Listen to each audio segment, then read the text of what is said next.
আসসালামু আলাইকুম প্রিয় দর্শক।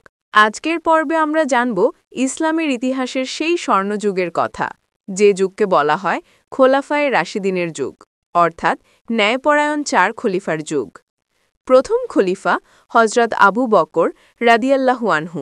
নবী করিম সাল্লাল্লাহু আলাইহি ওয়াসাল্লামের ইন্তেকালের পর যখন গোটা আরব বিভ্রান্তিতে ডুবে গিয়েছিল, তিনি সাহস ও দৃঢ়তায় ইসলামকে ঐক্যবদ্ধ রাখেন।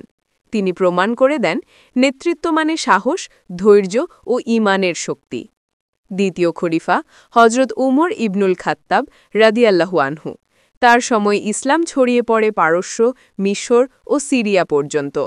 তিনি প্রতিষ্ঠা করেন ন্যায়নিষ্ঠ প্রশাসন, যেখানে এক সাধারণ নাগরিকও খলিফাকে প্রশ্ন করতে পারত। তার ন্যায়বিচার আজও ইতিহাসের আলো। তৃতীয় খলিফা হজরত উসমান ইবনু আফফান রাদিয়াল্লাহু আনহু। তিনি ইসলামী নৌবাহিনী প্রতিষ্ঠা করেন এবং একক কুরআন সংরক্ষণ করে ইসলামের ঐক্য রক্ষা করেন। তার দানশীলতা ছিল সীমাহীন। তিনি নিজের সম্পদ বিলিয়ে দিলেন আল্লাহর পথে।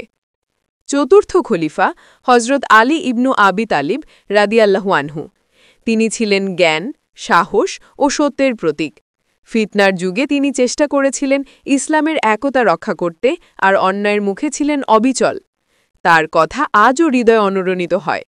সত্যের পথে দাঁড়াও, যদিও সবাই তোমার বিপরীতে থাকে। সবাই ভালো থাকবেন, সুস্থ থাকবেন এবং জ্ঞান গল্পের সাথে থাকবেন। আল্লাহ হাফেজ।